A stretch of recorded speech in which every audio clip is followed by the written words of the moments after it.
नमस्कार, आप देख रहे हैं डीएसपी टुडे। आज तारीख है 8 और दिन बुधवार, तिथि अश्विन माह के कृष्ण पक्ष की प्रतिपदा है और आज भारतीय वायुसेना दिवस है। और अब रुख करते हैं आज की बुलेटिन मुख्य खबरों की ओर। बुलेटिन की शुरुआत करते हैं देश विदेश की खबरों से। संयुक्त राष्ट्र यूएन सुरक्षा परिषद में भारत के स्थायी मिशन के काउंसलर मगीसा परमार ने पाकिस्तान की कड़ी आलोचना की है। उन्होंने कहा कि पाकिस्तान का जम्मू कश्मीर पर बयान पूरी तरह निराधार है और उसने बार बार झूठ फैलाया है। परमार ने 1971 के युद्ध में हुए नरसंहार और पाकिस्तान में जारी मानवाधिकार उल्लंघनों की याद दिलाई। उन्होंने कहा कि पाकिस्तान को भारत पर झूठे आरोप लगाने की बजाय अपने नागरिकों की स्थिति सुधारने पर ध्यान देना चाहिए।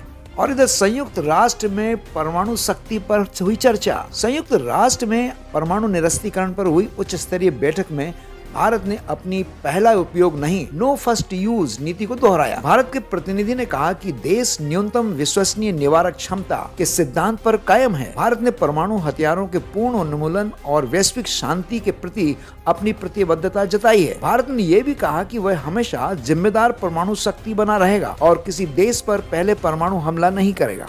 और इधर एयर इंडिया के बोइंग में फिर कुछ गड़बड़ी आई। एयर इंडिया के बोइंग 787 विमान में ब्रिटेन की उड़ान के दौरान तकनीकी गड़बड़ी हुई। टेक ऑफ के समय विमान की आपात ऊर्जा प्रणाली अचानक सक्रिय हो गई। हालांकि विमान सुरक्षित रूप से लैंड करा लिया गया और किसी यात्री को कोई नुकसान नहीं पहुंचा है। घटना के बाद भारत के नागरिक उड्डयन महानिदेशालय डीजीसीए ने बोइंग कंपनी से इस तकनीकी खराबी पर विस्तृत स्पष्टीकरण मांगा है। और इधर भारतीय आईटी कंपनियां वैश्विक मंदी और ऑटोमेशन के असर से कमजोर मांग झेल रही हैं। नॉसकॉम के अनुसार 2024-25 में आईटी सेवाओं की वृद्धि घटकर लगभग 3 से 5% रहने की संभावना है, जबकि पिछले साल यह 8% थी। इन्फोसिस, टीसीएस और विप्रो जैसी कंपनियां की तिमाही आय में क्रमशः 2 से 3% की गिरावट दर्ज हुई है। विश्लेषकों का मानना है कि अमेरिकी नीतिगत अनिश्चितता और यूरोपीय बाजार की सुस्ती इसका मुख्य कारण है। 8 अक्टूबर से भारत में यूपीआई भुगतान के लिए बायोमेट्रिक प्रमाणीकरण की सुविधा शुरू होने जा रही है। अब लोग फिंगरप्रिंट या चेहरे की पहचान के जरिए भुगतान कर सकेंगे। यह सुविधा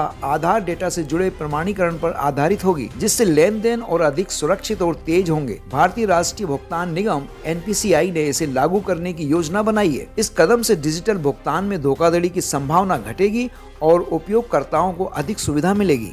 दोस्तों, आप लोगों ने गिफ्ट सेंटर, गिफ्ट की दुकान, ऐसी बहुत सारी चीज सुनी होंगी, लेकिन आपने कभी सुना है कि गिफ्ट सिटी भी होती है? जी हाँ, भारत ने गुजरात की गांधीनगर स्थित gift city international financial service centre IFSC से नई विदेशी मुद्रा निपटान प्रणाली शुरू की है। इस प्रणाली से डॉलर, पाउंड और यूरो जैसी मुद्राओं के में लेन देन सीधे भारत में निपटाए जा सकेंगे। इससे विदेशी मुद्रा लेन देन तेज, सस्ता और सुरक्षित होगा। यह पहल भारतीय रिजर्व बैंक RBI और अंतर्राष्ट्रीय वित्तीय सेवा केंद्र प्राधिकरण के सहयोग से की गई है, जिसमें भारत की वैश्विक वित्तीय स्थिति मजबूत होगी।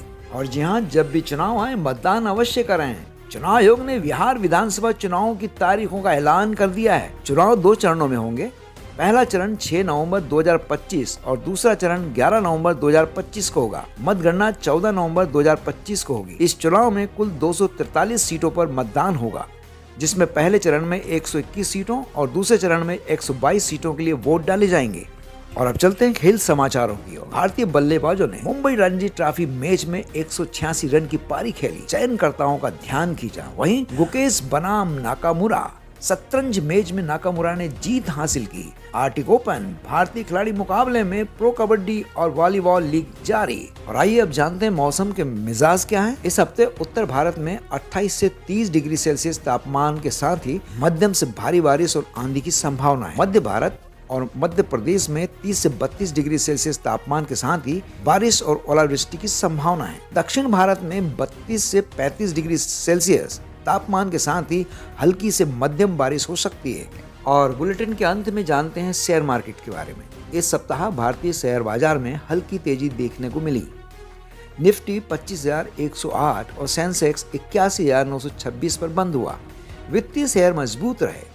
बजाज फाइनेंस और ICICI बैंक बढ़े। M&M, महिंद्रा एंड महिंद्रा भारत और बजाज फाइनेंस निवेश के लिए प्रमुख विकल्प हैं। निवेश के पहले विशेषज्ञों की सलाह अवश्य लें। दोस्तों, ये थी आज की 10 बड़ी खबरें। आप देख रहे थे DSP टुडे। कल फिर मिलेंगे नए अपडेट्स के साथ। इसी के साथ ये बुलेटिन समाप्त होता है। नमस्कार।